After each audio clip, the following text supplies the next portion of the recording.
All right, guys, it's time to clean things up. It's spring.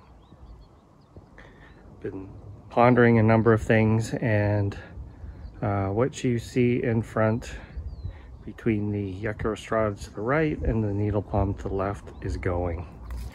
So what do we got in here? We got a very large Yucca gloriosa that I don't love these. You can see how bad it looks. These tend to look really poor after winter. You get a lot of dead fronds, a lot of spotting. They always survive, and you know, everything from here on until the rains come back, or the rains are, you know, in the fall, should be okay. This one here is looking reasonable, and there's a big rosemary back there that I planted way too close to the house. So the rosemary and the yucca are going. So it's even got, that one's got quite a substantial trunk on it too. I just really don't like these. I liked them better when they were small and they were single trunk before they flowered, and they just kind of turned into this multi-headed beast. And the other thing that they do is they sucker profusely. So I have a feeling if I just left this over time, it would just be an even bigger, uglier mess. So some of you may think I'm crazy. It may hurt you a little bit, but it's coming out. And so I want to put something in there that's small and that has a contrast between the needle palm and the Yucca rostrata. Something that looks totally different color, different shaped leaves. Something that's reasonably drought tolerant, won't get too big. And I think I found it. I showed it to my wife and she said it was boring. So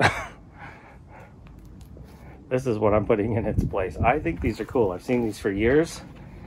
This is a Osmanthus. This one's Goshiki, slow growing, spiky, variegated. New growth comes out pink. And one of the other things I wanted to do, aside from really kind of letting there be space, one, I wanted to not have stuff growing against the siding of the house. That was number one.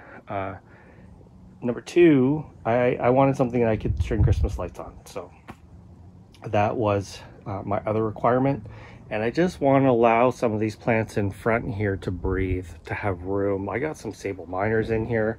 I want this yucca to really stand out even more than it does. And same thing with the needle palm. I feel like the needle palm's getting swallowed up a bit. So this particular corner, a little too crammed in. This, what you're looking at here, that is California fuchsia. You cut them back once you start to see new growth. So I haven't cut them back yet, but that's a really nice silvery plant. So that's my idea, and I'm sorry if this hurts anybody, but it's time to go. I've had these for years. I have multiple ones, and I just kind of fallen out of love with them.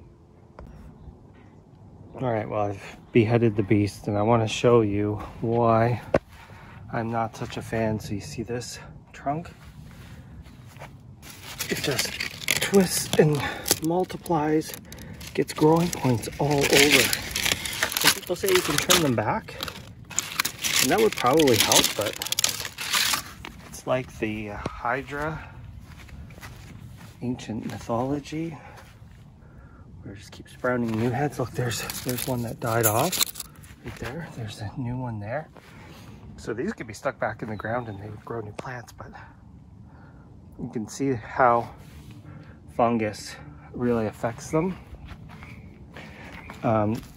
So it looked like it had 4 growing points. That one is mush. That one is rotten. It's not in the ground as much, and that's one of the pups that it's sending up, which is no longer really a pup. It's actually a full-size plant. So my problem going forward will be removing this completely. They're very, whenever you put a yucca somewhere, you'll get new ones popping up. It's without a doubt, it's gonna happen. Any little bit of root, they'll go. So, but yeah, these ones were pretty large. If you stripped off those lower branches and you stuck that in the ground, it would probably regrow. You can see some of the old flowers. but there's just multiple. This one big point here has 3 or 4 growing points on it. So you got, you know, the main trunk, 4 growing points, and then they each get 3 or 4, and they just keep going and going. If it didn't get fungused as much, I would maybe consider keeping it, but I have so many of these. Let me show you the other one that is slated for removal. Right there, look how badly that one took it. The pups underneath are a little bit better, but look at all the spotting on them. And, you know, this is my front yard, and I want it to be, you know, I guess you could say more formal, a little bit neater looking. These don't look neat, and I hate trimming them back and waiting all summer for them to look sort of okay. So that's not good in my books. So I have 5 of these still. The other ones, I'm removing them as well. They're kind of, one's starting to turn into the octopus, and the other one is encroaching on a path. And I can tell you, these things are deadly sharp on the ends. You can trim them off. You could use like scissors or nail clippers, but continuing on the project. Well, there you go, finished product.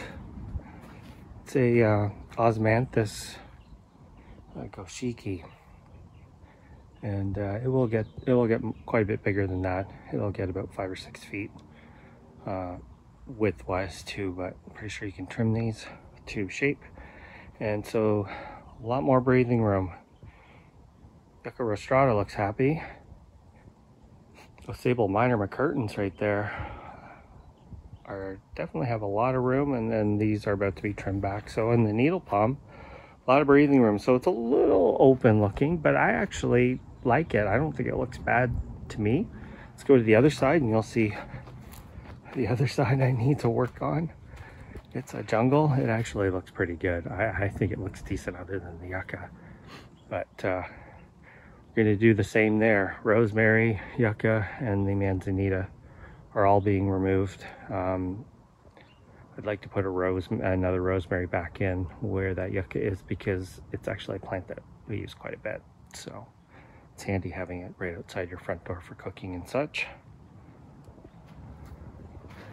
There you go, a little more breathing room for everyone. So in time, that'll fill in. I'm not too concerned, and you can see my siding again. Got to clean that off.